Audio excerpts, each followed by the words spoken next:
dan akan diakhiri yaitu pembacaan doa dan penutupan acara. Baik, kita langsung ke acara selanjutnya. Antara lingkungan yang sehat sama lingkungan yang toksik gitu, Ustaz. Yeah. Nah, kalau misalkan kita kayak meninggalkan lingkungan yang toksik atau menjauhi orang-orang toksik gitu, Ustaz, maka berarti mereka bersaudara. Di masa pandemi ini, menguatkan ukhuwah penting untuk terus dilakukan, meski hanya melalui virtual Zoom saja. Kemudian, hendaknya sebagai saudara itu untuk mencari keridhaan Allah, bukan kepentingan atau berbagai tujuan duniawi. Hendaknya saling tolong-menolong dalam keadaan suka dan duka, senang atau tidak, maupun mudah maupun susah. Dan juga hendaknya kita memenuhi hak-hak muslim atas muslim lainnya. Nah, itu dia resume pada materi sesi hari ini. Saya ucapkan terima kasih kepada Ustadz Muhammad Ali yang telah menyempatkan waktunya untuk menyampaikan materinya dan berbagi pada kita pada siang hari ini. Terima kasih Ustadz. Terima kasih sama-sama. Sampai jumpa di lain waktu dan kesempatan. Mohon maaf jika ada salah dan kepada Allah mohon ampun. Saya sekedar watawasaw bil haq watawasaw bis shawab, dan kemudian hanya Allah lah yang akan menyampaikan kepada hati kita masing-masing untuk mencari jalan kebenaran. Kebenaran hanya Allah lah yang benar ya. Kita sebagai manusia cuma sekedar perantara saja ya. Terima kasih. Assalamualaikum warahmatullahi wabarakatuh.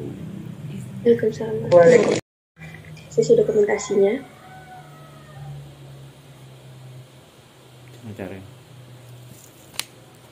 Baik, sertifikat penghargaan ini kami berikan kepada Ustadz Muhammad Ali selaku pemateri dalam kegiatan Semarak Ramadan Webinar Kajian Islami Isma Fasih Wilayah Sumatera II pada tahun 2022 ini. Ya, terima kasih. Mungkin bisa diabaikan untuk mundur dulu. 3, 2, 1. Baik, terima kasih Ustadz. Ya, sama-sama.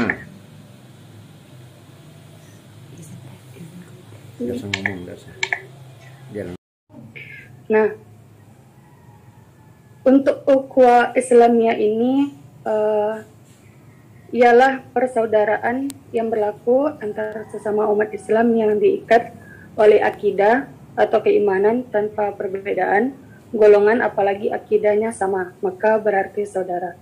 Nah, dalam konteks sesama manusia kita itu bersaudara, baik yang sebenarnya kita bersaudara dengan berbeda agama pun dengan kita itu tetap bersaudara, tetapi di sini lebih ukhuwah Islamiyahnya. Jadi sesama Islam apapun bentuknya, buruk jelek orangnya, buruk perilakunya, baik perilakunya, kita tetap bersaudara. Nah, selanjutnya itu ada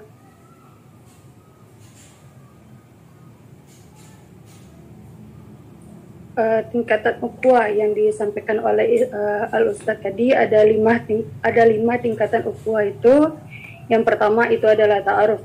Nah, ta'aruf ini yakni yang artinya saling mengenal. Inilah ta'aruf ini yang disebut dengan tingkatan ukhuwah, tingkatan paling dasar dalam ukhuwah. Yang kedua ada tafahum, saling memahami, ta'awun, saling tolong menolong sesama muslim atau sesama umat dan sesama manusia. Selanjutnya ada takaful, yang saling memberikan rasa aman, yang saling melindungi antara satu dengan lainnya sesama umat. Dan ada itsar, yang artinya mendahulukan orang lain daripada dirinya sendiri. Nah, itsar ini adalah tingkatan tertinggi dalam ukhuwah tersebut.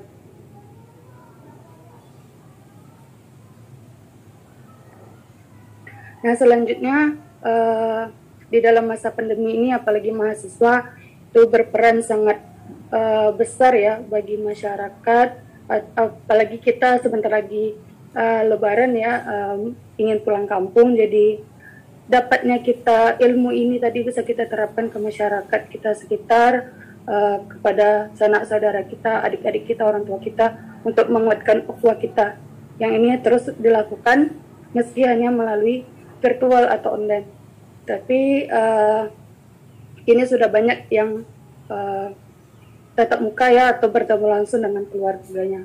Nah, di sini ada juga perusak ukhuwah itu sendiri. Yang pertama dengan pemahaman kita yang masih kurang, mencaci dan menghina kita, sesama kita, mencari kesalahan orang lain, mempunyai penyakit hati, iri, dengki, dan kurangnya toleransi dan rasa saling menghormati. Nah, itulah peran mahasiswa tadi bisa kita bagikan ke masyarakat kita untuk saling mengingatkan rasa-rasa, istilahnya itu rasa perasaan kita lah gitu kepada orang lain gitu. Ibaratnya itu seperti lapang hati lah gitu kan ibaratnya. Nah, di sini juga tadi beliau menyampaikan ada Rasul bersabda ada hak muslim atas muslim lainnya itu ada 5, yaitu jika kita berjumpa ia memberi salam, jika bersin ia mendoakannya, jika sakit ia menjenguknya, dan jika ia meninggal kita mengikuti jenazahnya, dan jika bersumpah ia melaksanakannya.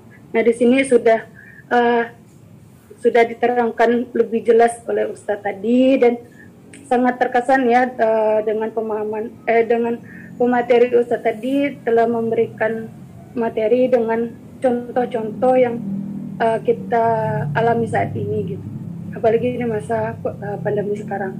Nah, ada penguat ukhuwah Islam itu sendiri. Yang pertama, kita mendoakan satu sama lain ya tanpa orang itu tersebut mengetahuinya, dan menunjukkan kegembiraan kita, senyum bila berjumpa, dan mengucapkan selamat berkenaan dengan saat-saat keberhasilan dan saat memberikan hadiah pada waktu-waktu tertentu. Nah, saling menasihati khususnya ketika diminta, dan memperhatikan saudaranya dan membantu keperluannya.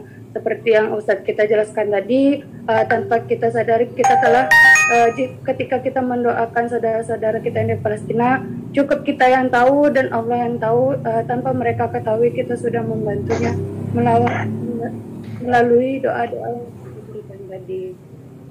Nah, mungkin kesan yang saya dapatkan dari Al-Ustadz tadi dalam menyampaikan materi, Ustadz sangat luas menjelaskan dan memberi gambaran kepada kita dalam diri kita sendiri, lingkungan, keluarga, masyarakat, dan sampai ke negeri luar. Jadi mungkin itu saja yang bisa dapat saya sampaikan. Mungkin kurang dan lebihnya saya mohon maaf. Saya akhiri.